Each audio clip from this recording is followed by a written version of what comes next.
Hey everyone, welcome to Unique Ways with Thomas Gerard, an audio podcast.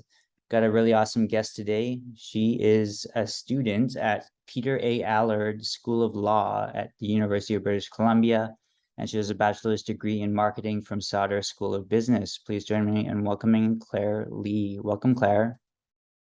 Hi, thank you for having me. My pleasure. Ready for 20 questions? Yeah, sure. Great. Number one, tell me a little bit more about yourself. What do you do? So my name is Claire, and I am, as you've said, studying law at Peter A. Eller School of Law. Before law school, I studied marketing at UBC and interaction design at Emily Carr. And after I worked in marketing at various places, including startups and a fintech company, and I also freelanced as a web designer.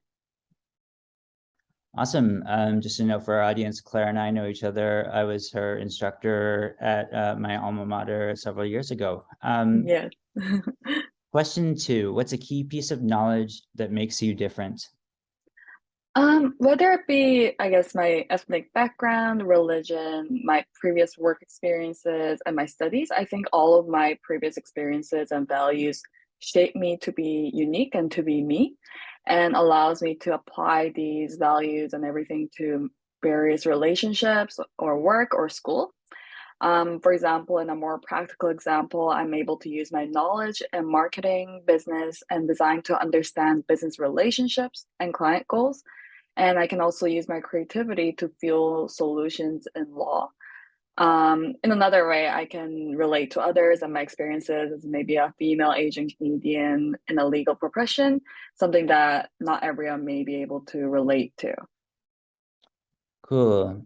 I was kind of doing some background research for the podcast for before you came on, and Mhm. saw that you're always really involved. Like you had a president role in an association at UBC, is that right?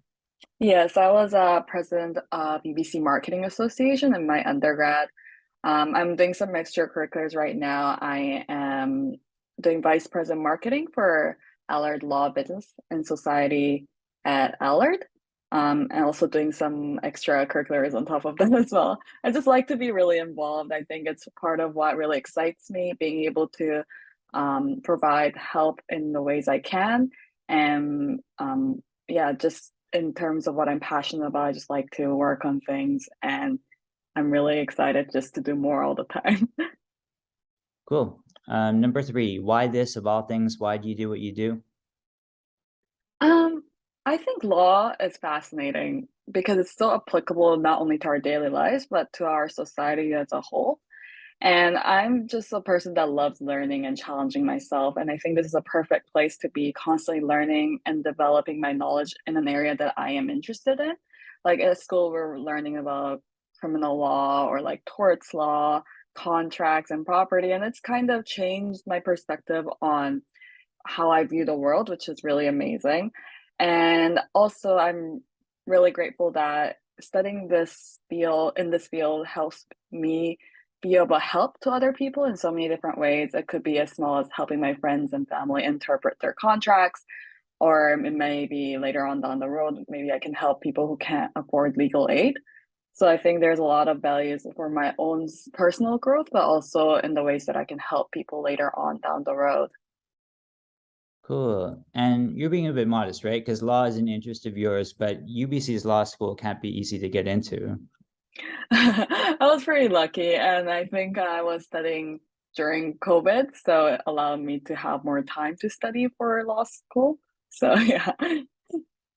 Cool. Number four, what does your future look like?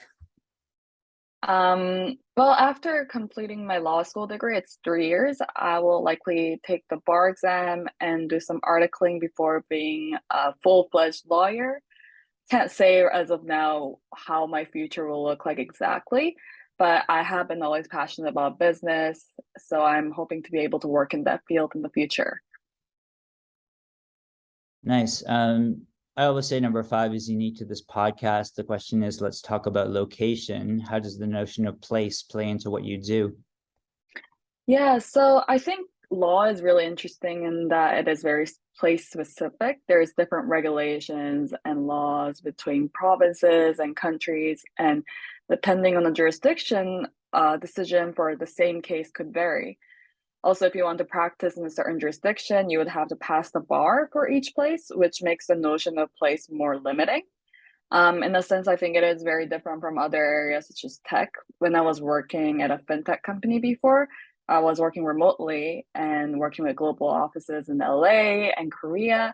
So there's a lot of more fluidity in the notion of place when I was working in tech. But here, I think it's more limiting in that you're limited to certain regulations and laws that provide, I guess, legal framework in the place that you are working in.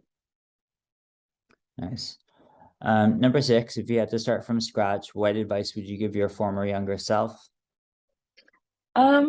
So I might actually still need advice, but then I am a very future-oriented person in that I like to plan out my future from to A to Z. And as you know, I guess life doesn't really happen that way. So I used to be very devastated when it doesn't follow through with my own idea of what my future would look like. And I think I'm starting to realize that it's okay. And sometimes life opens another door when one closes. And that is actually very fascinating.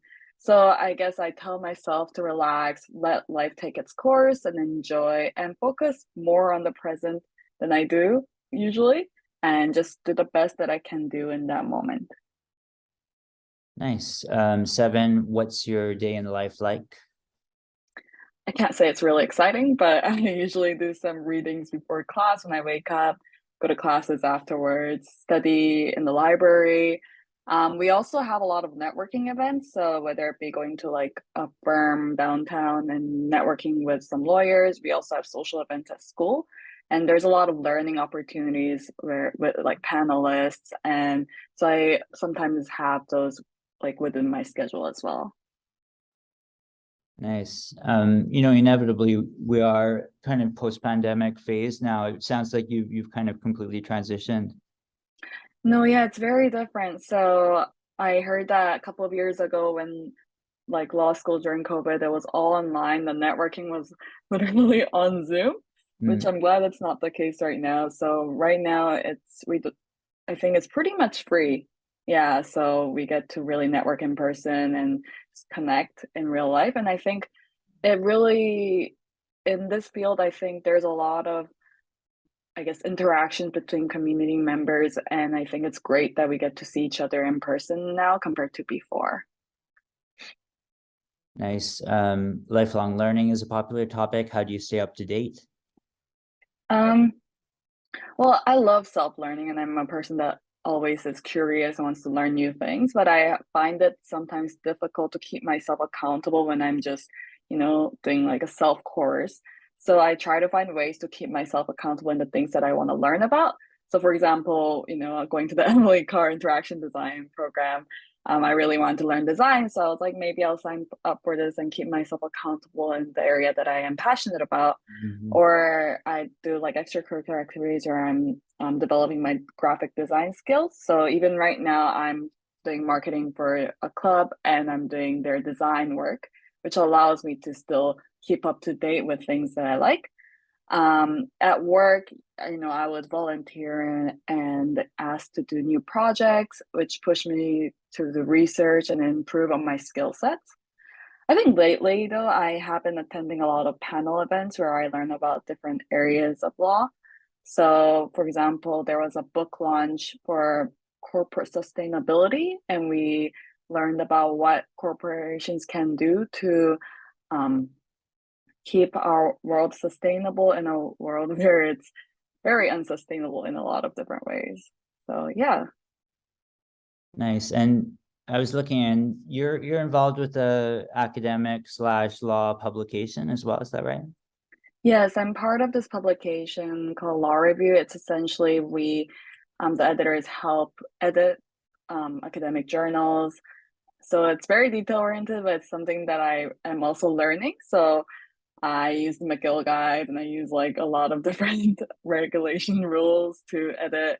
And in a way that also helps me because I'm like, okay, in my own work, I can use this to apply and be more critical of how I'm citing things or using grammar and etc. Nice. And number 9 is about tools. What tools do you use? Are you both digital and analog? I think I am more digital. When I was working, I used a lot of tools online such as Slack, Zoom, Trello, Notion, Figma, Mhm. Adobe. But right now that I'm in school, I think I tend to use emails a lot. I use also Google Calendar to keep my tasks organized as well as Trello. And I guess Microsoft Office would be my main way of taking notes and studying as well. Cool. And we're at the halfway point. Number 10, how do you deal with work-life balance? To be honest, it's a lot harder to deal with work-life balance with school, given that there's no really end time to it. But I try to set, I guess, time outside of school, whether it be meeting my non-school friends or going to church on Sundays. So that's how I've been trying to do it. I need to do a little bit more work-life balance, but it's a little bit difficult lately with the exams coming. Right. 11, if you weren't doing what you do now, what would you be doing? Um, I think I would probably try to explore other areas of marketing. I think I've been always passionate about design and the creative side of marketing, but I've also wanted to learn more about the strategic and the analytical side of marketing as well. So maybe I think I may have been interested in pursuing those areas as well. Nice. Number 12, what would you not like to do with your career? I think I thrive in places where I can constantly challenge myself and keep my mind active. So I think a place that doesn't allow me to do that would be a place I would like to avoid. But I don't really have something where I'm like, oh, I don't want to do this because I think I love just trying new things and learning new things all the time. Cool. And 13, what's your favorite word, quote, or sentence? Yeah, so I'm a Christian, and my favorite quote is actually a Bible verse. So, in Joshua 1:9, it says, "Do not be afraid, do not be discouraged, for the Lord your God will be with you wherever you go." And I actually received this Bible verse from pastor when I first moved to Canada from Korea when I was 9. So I think it always has been a comfort to me whenever I start over at a completely new place and I am scared or I'm discouraged, and this always has helped me a lot. And do you have a least favorite word, quote, or sentence? This was a little bit hard, but I think um, the like I guess sentence you only live once. I like the idea of focusing on the present, but I am also, as I've said, very future oriented. So I think a good balance between enjoying the present but also preparing for the future and what's to come is very important as well. If you had to pick one word to describe yourself, what word would you choose? This is a little bit difficult, but I chose adaptable because I think over time I became really great at adapting to new situations, new people, and circumstances. I do get scared, but when I actually come down to it, I found myself really being able to adapt and enjoy the present and wherever I am. 16, what keeps you up at night? Honestly, lately I am kept up at night about what I have to study the day after. So I think it's a life of a student right now for me. Cool. 17, what's a dream you're chasing? For me, I think I just want to be a positive influence to others, whether it be people close to me, through my faith, my career, or my actions. I hope that I can be of a help to other people and that my work wouldn't just be focusing on myself, but be of a positive and maybe inspiring action to others. And final stretch, number 18, what inspires you? I'm always inspired by the people around me. I think how hard they work in their respective fields to achieve their dreams and their new perspectives. It really brightens my eye and it allows me to really focus on what I'm doing as well, and that I am inspired by how they work, what kind of schedule they put out, how they manage their time, and I can apply those learnings to my own work as well. Hmm. Number 19, any advice you'd like to share? I think I would add the importance of mental health and keeping both body and mind healthy. I think, at least for me, I was heavily bombarded by the success mindset, but it has impeded my mental health in the past. And I think if it is impacting your mental health in a negative way, it's important to maybe pause and take a look. I always try to remind myself that it's not a sprint or a marathon, so we want to keep ourselves healthy the best we can.